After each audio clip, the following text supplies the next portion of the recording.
Good morning. The bulls are hanging on so far, though we've had 2 weekly losses for the main indices. The start is expected to be slightly shaky. It remains to be seen whether the main indices manage to bounce back this week. The outlook is a little murky and calls for an extra caution. Brace for some volatility too, as we are in the midst of an earnings season. The anxiety over the global economies also continues. The opening of India's biggest ever IPO, that is Coal India Limited, will hog the limelight till it lists on the eve of Diwali. On the whole, the issue should sail through given its status as a blue-chip state-run coal producer with robust existing business and compelling future prospects. How various financial markets cope up with it would be watched closely. Stock benchmarks in Japan are up while markets in China have seen a reversal after a strong start. Stocks in Shanghai are volatile. Other regional markets are trading in the red. Wall Street had a mixed session on Friday with Google's earnings propelling Nasdaq higher while the blue chips declined. The scene in Europe too remains indecisive. The NSE Nifty went through volatile swings last week and formed an inverted hammer. It ended in the negative terrain for the second straight week, with prevailing negative divergence on daily RSI and breach of critical support of 6,150 on a closing basis. The Nifty has buoyed the positive trend for the near term. We would advocate cautious and the immediate support is seen at around 5,900. Overall, the trend may remain choppy with a slightly negative bias. The BSE and the NSE have decided to implement pre-market call auctions. This is a special 15-minute trading window starting at 9 a.m. from 18th October, and the main aim is to enable better price discovery in the market at the opening bell.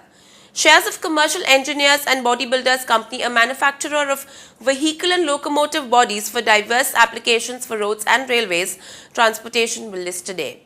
The results to be declared today are APL Apollo Tubes, that was formerly known as Bihar Tubes, Bajaj Financial Services, Bajaj Finance, CRISIL, Camlin, Essar Oil, HDFC, Indiabulls Securities, Anji Vase Bank, L&T, NIIT Tech, Sesa Goa and Zydus Wellness. The FIIs were net sellers of Rs 1.12 billion in the cash segment provisionally on Friday, according to the NSE website. Local funds were net sellers of Rs 10 billion. In the F&O segment, the foreign funds were net sellers at Rs 1.79 billion. The other news for the day is the WPI rose 8.6% in September, higher than the 8.5% YOY rise seen in August, according to the government data. The government launched the 9th round of bidding under NELP, putting up 34 oil and gas blocks for auction. Private project developers accounted for nearly 50% of the 4,935 megawatt capacity commissioned in the first 6 months of the current year. GSM-based mobile operators added 12.4 million subscribers in September to take their total tally to 494 million. Forex reserves rose $1.6 billion to $296 billion for the week ended 8th of October. IMF raises India's growth forecast to 9.7% against 9.4% earlier. State Bank of India would raise 10 billion rupees by issuing long-term bonds of 15 and 10 years duration to retail investors. Coal India received assurance from PMO that it could finally exploit its coal reserves, which were earlier constrained by the Environment Ministry. Reliance Industries has raised $1.5 billion from sale of dollar bonds. State Bank of India sees a rise in its lending rate shortly, including the base rate prompted by tight liquidity conditions and rising cost of funds. Bombay Rayon Fashion will raise $79 million through issue of shares in overseas market.